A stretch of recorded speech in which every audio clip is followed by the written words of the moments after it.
Hello friends, मैं प्रतिभा सिंह। आज जो हम बात करने वाले हैं वह है जीवन के उतार चढ़ाव के बारे में।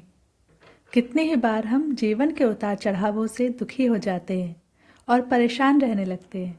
जीवन में अगर दुखों का अंत करना है तो सबसे पहले जरूरी है कि पुरानी बातों को भूलकर आगे बढ़ना होगा।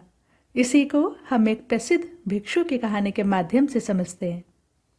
गौतम बुद्ध अलग अलग क्षेत्रों में भ्रमण करते और अपने शिष्यों को उपदेश देते थे। एक गांव में वे उपदेश दे रहे थे।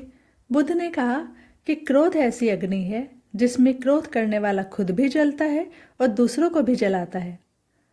बुद्ध के प्रवचन सुनने के लिए बड़ी संख्या में लोग वहां बैठे हुए थे।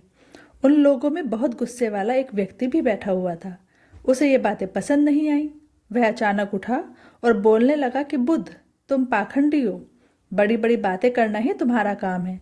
तुम लोगों को भ्रमित कर रहे हो। तुम्हारी ये बातें आज कोई मायने नहीं रखती हैं। व्यक्ति लगातार बुद्ध को अपमानजनक बातें सुना रहा था। वहां बैठे सभी लोग ये देखकर हैरान थे कि बुद्ध ये सब शांति से सुन रहे थे लेकिन कुछ बोल नहीं रहे थे। क्रोधी व्यक्ति बुद्ध को शांत देखकर और ज्यादा क्रोधित हो गया। वह बुद्ध के पास गया और उनके मुंह पर थूककर वहां से चला गया। घर पहुंचकर क्रोधी व्यक्ति का मन शांत हुआ तो उसे अपने किए पर बहुत पछतावा हुआ। वह बुद्ध से क्षमा मांगने पहुंचा, लेकिन उस गांव से बुद्ध पड़ोस के गांव के लिए निकल चुके थे। वह व्यक्ति बुद्ध को खोजते हुए दूसरे गांव में पहुंच गया। वह व्यक्ति को जैसे ही बुद्ध दिखाई दिए वह उनके चरणों में गिर गया और क्षमा मांगने लगा।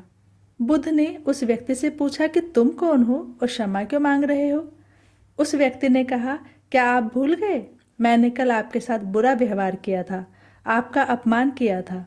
बुद्ध ने कहा, बीता हुआ कल मैं वहीं छोड़ आया हूँ और तुम अभी भी वहीं रुके हुए हो।